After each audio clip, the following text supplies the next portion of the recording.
Alright, jadi teman-teman, now I'm going to talk about applications of machine learning. But first of all, let's talk about who am I, right? Jadi aku ada sedikit pantun atau sedikit kayak puisi untuk memperkenalkan diri saya. Tak kenal maka tak sayang maka tak tanya maka tak tahu. Jadi kalau Anda ingin tahu dari presentasi saya, izinkan saya untuk memperkenalkan diri. Namaku adalah Vincent. So I'm a safe browsing analyst, machine learning from Google Trust and Safety in Singapore. So if you want to know more about me, feel free to take a look at some of the links below. So there is a Medium article, so it's a blogging platform. There's a LinkedIn as well, which is a LinkedIn post. And also there's a data podcast that I just did recently. So you can take a look at my background, and we can take a look at my profile and history, or how I get to where I am right now. So just a little bit about myself, right? I graduated from Singapore Management University in Information Systems from Singapore 2017. And across my career, I've been doing like internship at Lazada. So if you don't know Lazada, Lazada is like e-commerce that is very popular in Singapore, and I think also popular in Indonesia. And I also interned at Visa, where by the end of the day, after I graduated, I worked at Visa as a data and architecture engineer. So I deal a lot with cloud environments set up for business intelligence. And after that, like last year, August 19th, then that's when I moved to Google as a data analyst doing machine learning at Google. So what do I exactly do at Google? Very simply put, is to prevent phishing at scale with data analytics and ML. So prevent phishing at scale with data analytics and ML. And if you want a one-liner to describe what my team does, so this is Trust and Safety team at Google Singapore, and it has this one-liner, the geeky detective work that protects you online automatically. And what does that mean? Okay, so let's say that you guys are using Chrome, Gmail. Everyone knows Chrome and Gmail. And of course, there are so many different kind of Google products, right? Like you are using YouTube maybe in the live stream now. And let's imagine that you are trying to download a song, let's say Roma Irama song, or maybe like many different kinds of download songs, right? And then when you are trying to download it, unfortunately, it could be pirated, for example, pirated music. Then you receive these red interstitial warnings that says like Game of Thrones, right? You shall not pass, right?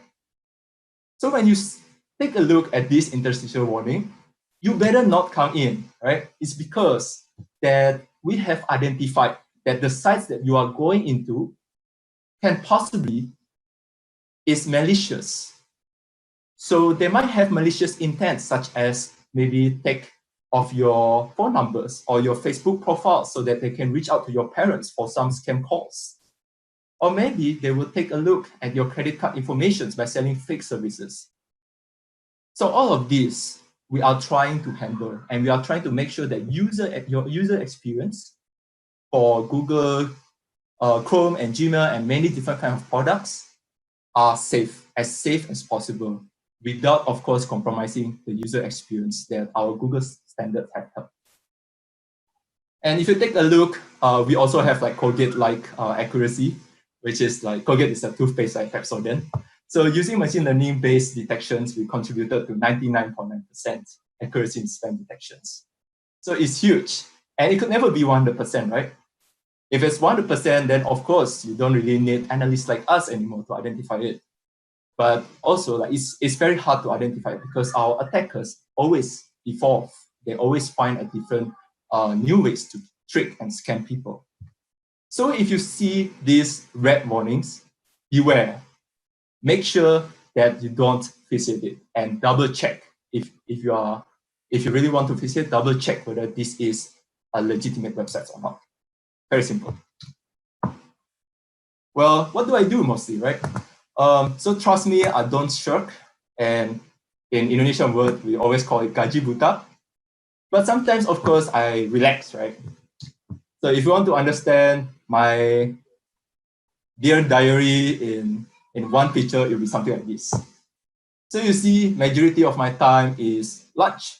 No, just kidding. My majority of time is used for focus work and meetings, right? Always focus, focus, focus, and meetings, meeting. And after that, of course, after 5 p.m., then I will do relax, I will do a little bit more learning, and so on. So this is everything reduced in one picture, which might be or might not be accurate. And what do I mean by focus work, right? So what do I do for ML? Well, guess what? What I do at ML is not necessarily all about ML, because I also have multiple tasks to do so that I can get an understanding about the data, and to make sure that when I implement ML, we can make sure that it's able to scale and is able to deliver impacts to our stakeholders. So the very first thing that I'm doing is escalations. Let me give you a simple case study, right? Nowadays, we see about Corona. Everyone talks about Corona, everyone talks about the health services, everyone talks about how the government is sort of like handling it, right? So imagine, let's say that a certain smart people that they are trying to masquerade all of these important sites, like some tracker sites. And after that, they are selling fake services, or they are using phishing attacks in order to get your credit card informations. Well, there will be a lot, right? And there will be many different kinds of sites that receive complaints from the users that actually get trapped into these attacks. So what do? They would escalate it to us. And we, as the analysts and the scientists from Google Safe Browsing, what we are trying to do is that we want to analyze this, whether this is really a malicious case.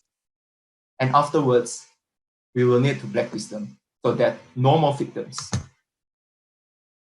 Second is policy making. After you have all different kinds of escalations, you sort of see the trends, right? Like nowadays, maybe there are so many attacks that leverage on the COVID and leverage on phishing attacks and many different kind of more, like using these terms. And based on these signatures that keep appearing, we are going to make an automated rule or policies that ensure us to catch these sites automatically. And finally, that's not enough, right? Because there might be some cases that, let's say, a certain attacker trying to mimic or masquerade a certain bank. It's very hard to catch them. So what do they do? Or what do we do is that we are trying to engage on machine learning. So now comes the machine learning part. Machine learning, deep neural network, in terms of many different kinds of algorithms, right? You can use like image recognitions, for example, like CNN, convolutional neural network. And you can use like RNN, recurrent neural network, to do like different kind of stuff. And of course, there are so many different kinds of models that our attackers are trying to improve upon in order to attack us and the Google users much better. So we need to innovate alongside that as well. So it's always come to the automations. Then after that, move back to the escalations. Then we see new trends, and then we do policy making, and then we do ML and deep neural network. It's always a loop, right? And machine learning is not only about machine learning. It's about making sure that you have the infrastructures, making sure that you have enforcement, and you can deliver impacts. And of course, making sure that you stay safe whenever you come to Chrome or Gmail. So it comes to the real world impacts, right? Which is machine learning is about making impacts. So what are the applications of AI and ML? All right, if you see here, you take a look at the clouds, right? And the reasons why I'm putting this is because it involves my favorite food, which is beef steak. I really love beef steak. And if you take a look at the ears, right, they always have the tags, right? The yellow color tagging. And inside this tagging is basically an IoT. So there's a small chip and sensors in order to identify their blood flow. or maybe the kind of like smell or enzymes or some chemical substance that appears on their ear whenever they feel sick. And basically what they are trying to do with these informations and with these signals is to identify how they can extrapolate it into whether the cows are stressed out or healthy. And why is this important, right? It's because the impact is huge. The business objective is that we want to make as high quality meat as possible. But this could not be achieved if your cow is stressed out. So if the cow is stressed out, their meat will become tougher as well. So the idea is that New Zealand, Ireland, Japan, and even Netherlands, they are trying to make sure that the cows stay healthy and not stressed out. And because of that, they have all these tagging outs and all the features, just in order to find out whether they are stressed out or not, right?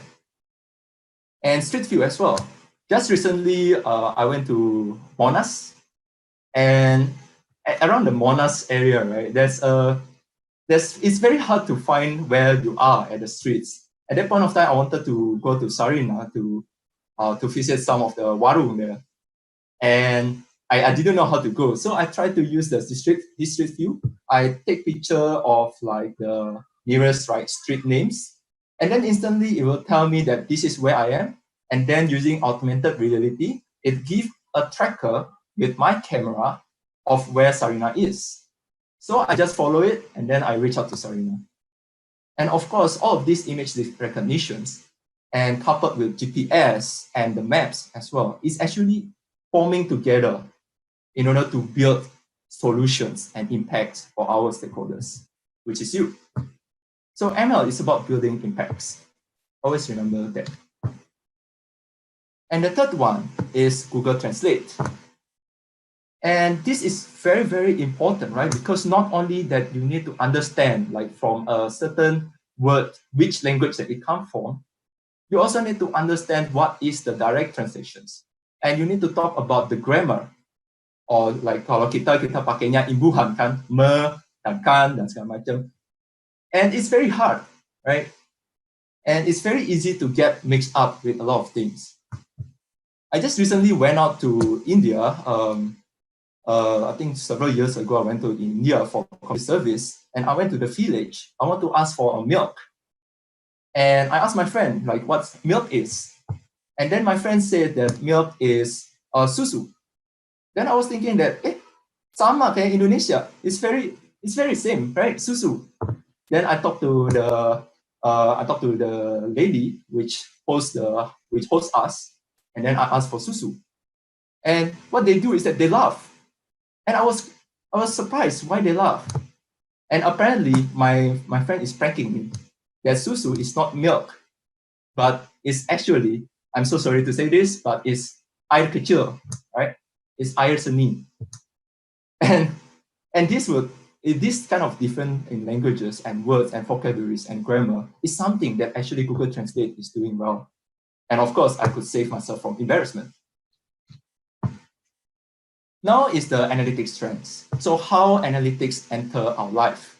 Especially I want to bring it up, our scope is Indonesia. But before I'm moving on to the trend, I want to talk a little bit about the definition of analytics, just to make sure we are on the same page. So analytics is the art of seeing and solving business problems through the eyes of data processed by technology.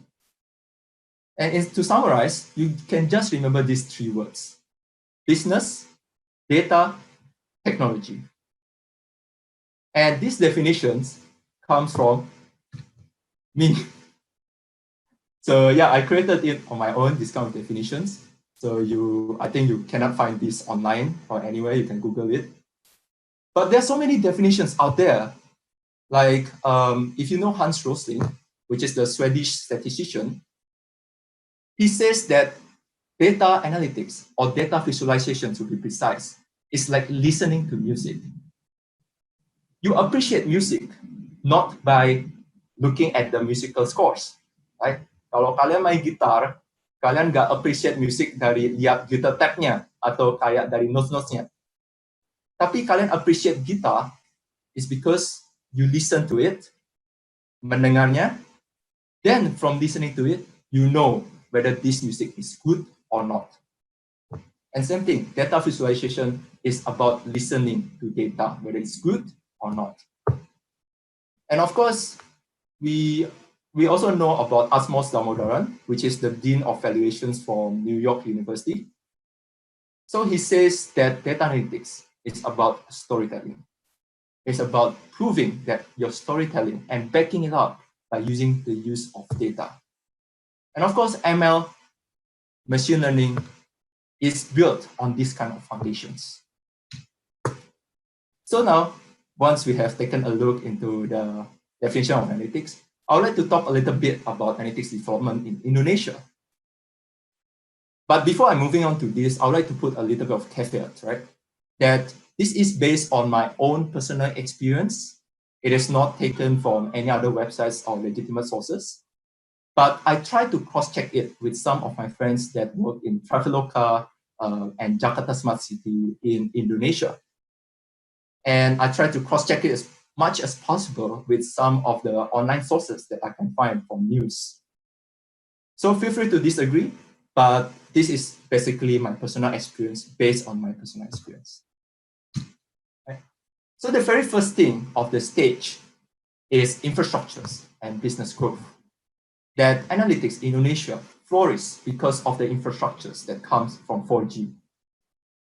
So of course, in 2012, there's a Harvard Business Reviews that talks about like analytics is a data science is a sexiest job in 21st century. But in 2014, as far as I know, is that 4G comes in Indonesia. It's a little bit later compared to other countries, but it came to Indonesia. And at that point of time, I remembered seeing there are so many news about smartphones adoptions anywhere. And I think in 2015, even in villages, people start using smartphones. And I think there were like 20% of them. And this kind of like quality is very huge, right? Because it's like sending data very fast using 4G. So high smartphone adoptions. And that's where like 2015, then we see a lot of news about unicorn, right? The now unicorn tech. Like Gojek launches Android and iOS apps for 4 different services. And of course, that includes transportation, courier, and shopping.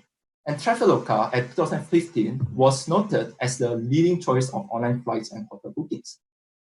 This is crazy because in 2012, if I'm not wrong, when Gojek was founded, be around there, Gojek is like, you're calling them, right? You're calling the Gojek, I think there was only like 80 Gojek services, and you're just calling them. Sorry, not Gojek services, but Gojek drivers. You're just calling them like how you call like Uber taxi. And it's very, very hard. But with the app, now user experience becomes more and more, and with data, they can strengthen the service even more.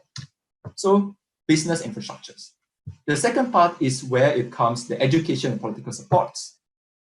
In 2016, UE opens the first big data curriculum. And they actually have done this in 2014, if I'm not wrong, there are some courses, but this is the first time that they have a full-fledged curriculum for it. And this is where a lot of like, universities then suddenly start kicking in, and everyone knows that data science is a serious thing. And during at that point of time when governors Ahok, in 2014, 2016, then there is the expansion of Jakarta Smart City. And of course, this supports data science, education, and startup collaborations even more. And in 2018 to 2019, that's where you see strong political support as Pak Nadiem was appointed as Minister of Education and Culture, Merdeka Hackathon, Campus Merdeka is held, and then of course our current governor, Pak Sandiaga Uno dan Anies, greatly supports these initiatives. And what's happening now and the next, right?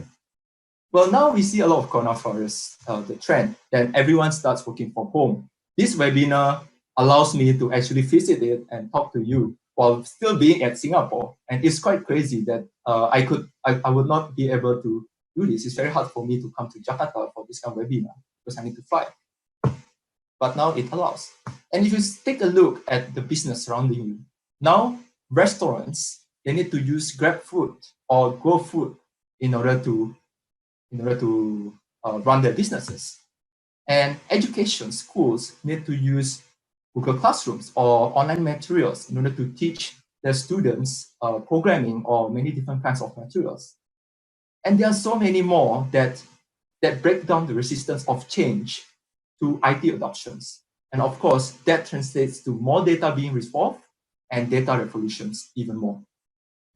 And in 2021 and next, there's this saying that data is the new electricity. And I believe when the unity of political movements, business, startups, economy, capital labor, they started to move and boost data analytics movement together in Indonesia. And once 5G is coming in, and then we can download videos in a matter of seconds, there will be more and more potential that coming from here. So let me summarize. There's always the growth from infrastructures and business. It was the starting point of the expansion, right, in Jakarta, according to my opinion. Then there's education and political supports to push them even further. And afterwards, now crisis and innovations enforce us to start looking at what's next and start breaking out the walls that enable us to use data science even better.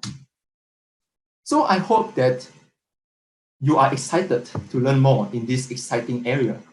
But what's next? So allow me to introduce a little bit of my writings based on my personal experience of working through with some of my university juniors in Singapore regarding data analytics advice. So feel free to take a look at these links. You can Google my name and Medium articles, and then you can find what I'm going to share with you in writings. But the very first thing that you need to do is like contribute more. And simple reason is because data analytics and machine learning is very fast moving, right? And 5 years ago, I remember when I was in universities, there's not much talk about data analytics. But now, take a look around. I have like, I think we say that there are 9,000 students here, and it was crazy. It was like, it's really cool. And you need to read more, and you need to catch up with the progress and the advancement of analytics. And for me, we recommend you to experiment. For me, I'm a kinesthetic person. So if everyone asks me like how I learn, there are two things that I will give. First is my blog. Second is my GitHub. So feel free to take a look at what I've done so far. And basically, that's my learning platform. But other people might disagree. You might learn better by pouring through video lessons or online tutorials. It's up to you, but you need to experiment about it. And second is to write more. Basically, is to introduce and enforcing that you have conclusions in your projects, that you are not building a project for the sake of learning, but you're building for a project for the sake of impacts and making life better for the people around you. And of course, your stakeholders, right? And at the same time, it becomes your portfolio. And the third one is to speak more. Pitch your fellow peers or any conferences out there. I remember I just like emailed several organizations like Data Science Indonesia, so which is really, really good and really fun. I really have a enjoyable like looking at the discussions there. And also in Singapore, I also taught in Data Science SG. And there are so many more, right? It's for me to improve and to learn even better. And the second thing is to generalize and specialize. Wait a minute, it's a paradox. It is, but it actually works with each other really well. If you want to visualize it, remember the word T. So there's a breadth and there's a depth. The depth is specialized and the depth is generalized. So what I mean by that is that you need to use your strength in order to specialize. There's this one question I always get from my juniors, like, hey, I'm a business student, or I'm a social science student, or I'm like anything unrelated to IT or data students. So how do I actually jump to this sector? And my advice to them is that start with your strength. If you are interested in finance, then focus more on stocks analytics and machine learning applications in finance, right? If you are interested in marketing, then create social analytics, try to analyze Twitter data, and so on. And by leveraging on your strength, you're actually building the specializations. And the second one and the third one is the breadth, right? You need to learn the soft skills. You need to learn how to communicate. And of course, you need to learn those kinds of typical toolbox, right? Like we talk about like Python, then we talk about R, SQL, many different kinds of things. Those are the things that you need to have as your breadth. and also the depth. If you want a book that summarizes what I'm saying, read Deep Work. So this is by Colin Port. It's a very good book, especially nowadays in data science. There are so many, I have to say, distractions out there. There are so many online materials, and sometimes we just feel overwhelmed by how fast moving it is. And this is one good book that you might want to read. And if you want to understand and you want to explore this as your future career, this is actually your like criteria, right? You need to have fun. You need to smile. Data analytics is very tough. There are so many iterations that are needed, not just to build an ML, but to build a scalable ML and to build an ML that's reliable. Imagine your Gmail then suddenly just stop working for like 1 day. Then what happens? It's ruined, right? So your ML needs to cater to all of these user specs. And you need to do it iteratively. It's always evolving requirements. And most of the time, you need to clean up the data and you will need to consider whether what you are doing is correct or not. So there are a lot of self-doubt there. But I have this lesson and my own reflections from Elliot Kipchoge. So this picture here is a runner, marathon runner to be precise, that does the best thing, one of the best things that humankind has ever achieved, which is to run marathon by within 2 hours. It's huge, right? 43 km by 2 hours. 5 kilometers by half an hour is even a struggle for us. But this guy runs 42 kilometers for 2 hours. And if you take a look at the video, you can YouTube it, he's always smiling when he's running. And people ask him, like, why are you smiling? Isn't it very tough for you? And he said that he enjoys it. He used his smile in order to prime himself that during the tough moments, you need to smile in order to keep moving forward. And honestly, I think how I survive in analytics is because of that same reasons. It's because I'm trying to have fun. Keyword trying. And the second is that I try to hack. Right? I use Saturdays to learn with my friends, and I make sure that that I'm learning something new on Saturdays. So Saturday is my learning time. I'm doing master degree, and at the same time, I'm also doing a bunch of like hackathon and stuff. Right? And the third one is cyber impacts. Data science is like walking in the dark sometimes. That you don't know whether the results is good or I will have to say rubbish. So you need to really care about celebrating in each small moment. Create a lot of milestones. And from each small milestone, you celebrate it and have fun. With that, I have one last sentence. If you forget everything that what I've said, this is a simple takeaway. The key to excel in machine learning and analytics is to contribute, prepare, and smile. With that, thank you so much. And I think we have questions. I think I just did 30 minutes. So thank you so much for all of you for listening. Benar-benar kehormatan yang terbesar buat aku bisa sharing pengalaman kerjaku bersama teman-teman semuanya. Terima kasih. Baik, terima kasih kepada Bapak Vincent Tatan yang telah menyampaikan materinya terkait dengan machine learning